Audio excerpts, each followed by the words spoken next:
Good morning, good afternoon, good evening, everyone. I'm Lieven Verwekken, CEO of Diabatix, and I have the pleasure to welcome you to this new webinar of ours.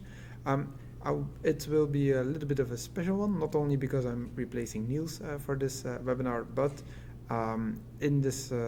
today we will not only be addressing our own internal development and technology at ColdStream, but we will actually demonstrate how you can couple ColdStream or what the value is if you couple ColdStream to ANSYS Fluent GPU solvers through their PyFluent interface. And as you will see at the very end of this talk, you will see that it actually comes with a very interesting benefit that we would like to share with you. Let's immediately start in as usual, maybe especially for the people new to this, new to us or Diabatix and who are not familiar with what our focus is or what our goals are. Allow me to briefly share our vision once more. So we wrote this down at the very beginning that we got started with Diabatix, and that's really the belief that smart algorithms will be able to empower engineers to design beyond imagination, or to put in layman terms, we truly believe that smart algorithms can help engineers to take a next step in development. And so over the past few years, we also managed to close a technology partnership with ANSYS, and what I'm showcasing today, or what I will be demonstrating today, is actually one of the results of this partnership, and basically meaning that we did a technology integration of their GPU solver into our backend software to see if that would actually make sense on the one hand from technical point of view, if it is possible, and on the other hand also to demonstrate and to show what the value it is that this coupling would mean for our common customers. But before diving into that in detail, let me first explain you once more, or maybe for some for the very first time, what we try to achieve with Diabatix and with ColdStream, and more particularly ColdStream Next that we released only very recently. And it is, in a nutshell, we try to help or support every design engineer, every thermal design engineer through the process of designing cooling components for the product to basically help them with their thermal management challenges. And we can do that at 3 different levels, and that's important for relevant for a very important reason, which I will come back to in a second. The 3 levels and high level that we support are, on one hand, the fast concept generation that allows you to evaluate many different designs, many different concepts in the early phase of your design process, where you're making the biggest design and the biggest and the most impactful design changes or design decisions, I have to say, followed by a detailed design phase. Once your design concept has been fixed, whether you want to work with milling or die casting, with what type of material, maybe you also you have chosen a certain design direction with pins or fins or gyroids or whatever. That phase can evolve or continue in the detailed design process. And finally, once the detailed design is ready, you can move towards the thermal analysis process, where you would actually have done a more in-depth analysis of your design that was being generated through this workflow. The phase that we'll be focusing on for this webinar, and that was also the reason why I brought to the attention, is actually this fast concept generation phase. So the early phase in design process, because that's where we see that at the GPU technology of ANSYS, which basically is there to help speed up things, brings the biggest added value when coupling to ColdStream. So that's the phase that we will be focusing on. And to visualize once more what that early design phase exactly does, is exactly what you see here happening on the screen. So basically, concept generation helps you to evaluate in a very short amount of time many different design directions, and here you see what this means exactly for 3D printing concept, but it doesn't stop there. You can actually apply the same thing also for the traditional design processes, like die casting, like milling, like forming, so that you can evaluate not only these highly organic and exotic 3D printed shapes, but also the traditional pins and fins kind of structures will be considered throughout this phase. And of course, you have all the benefit that this will go as fast as possible. So let me first explain a little more in detail what the concept generation process actually does. So how it works in practice. So whenever you configure a case in ColdStream, and I'll show that in a minute, you will, as a human engineer, as a user, I have to say, you will be setting initial conditions, the boundary conditions, and so on to your design process. You do additional parameterization. Part of it is done by you implicitly when selecting the different design options and so on. Part of it is done automatically in the background as well. And from there on, there's an optimization loop that will be triggered where our smart algorithms come into play as well. But that optimization loop basically starts with a CFD analysis, just evaluating the performance and the typical thermodynamic properties like the temperature, the velocity fields, the pressure fields, and so on.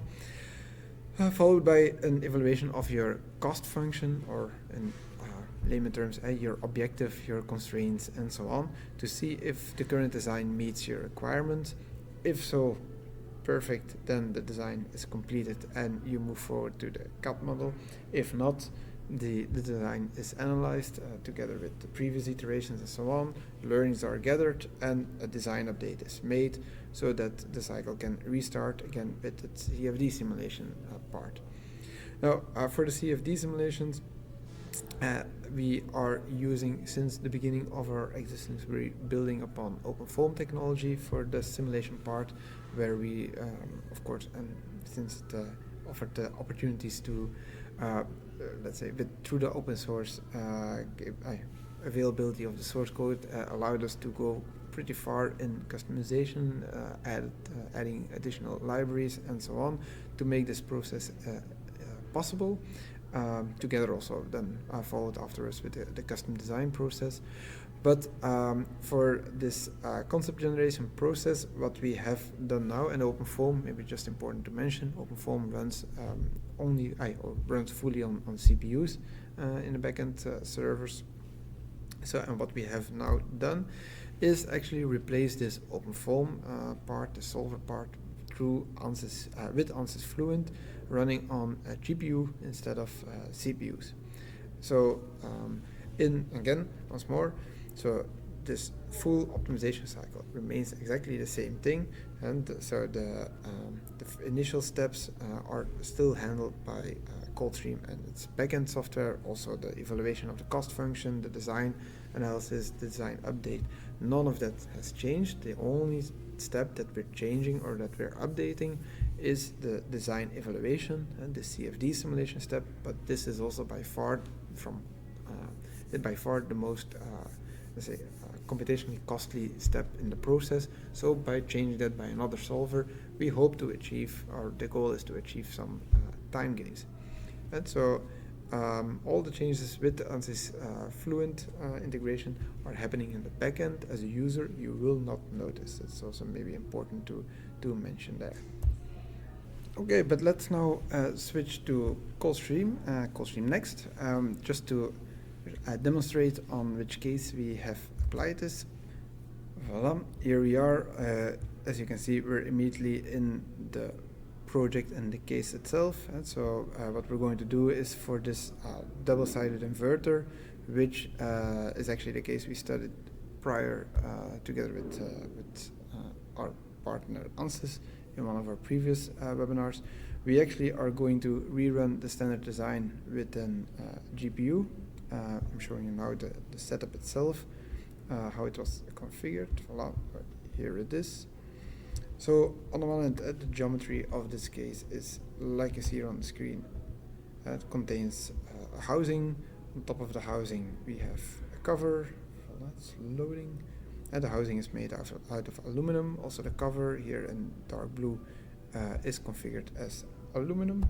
You have the heat spreaders at the top and the bottom, and on top of these heat spreaders, you see here all these squares are then a whole series of chips generating heat, in total of 4 kilowatts.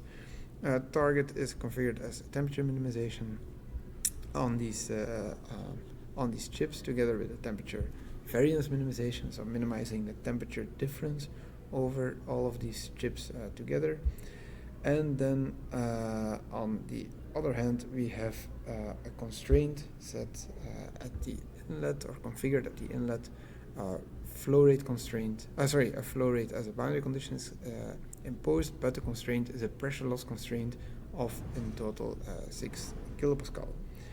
We have 2 design regions configured to allow pins and fins as the concept, but as you're used to normally as from previous webinars, you will remember that a whole series of options are available there, but just as a matter of demonstration, we have chosen those ones to be considered. Here in this top region, actually diamonds are in principle also possible, and that basically already concludes the setup as it is or as it should be made. And then if we go to the if we go now to the results section, so let me circle back to let me circle here to the next to the case that was actually fully computed. Voila, here we are. So there you can see in the design evolution the results of this case.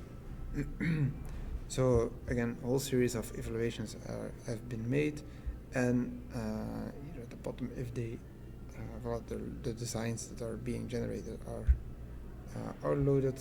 Voila, just loading the design for, in this case, iteration 19. We're almost there. So again, this curve that you see here at the top actually shows the overall design performance, taking into account the different targets and objectives that are being configured. The green line and all the circles on the green line actually show the evolution or the position of the most optimal design up till that point.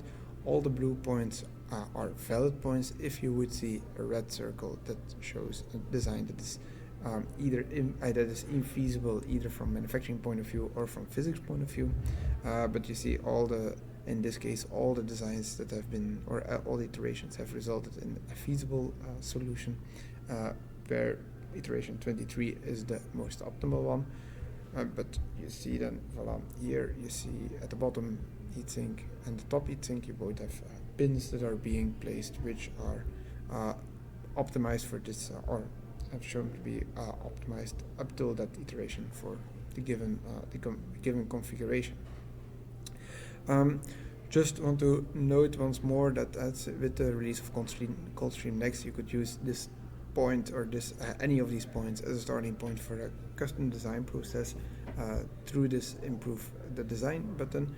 It's not what we're going to explore in this webinar, but I'm more than happy to refer to any of the others that you will find in any of the other recent ones that you will find on the website to have a quick look.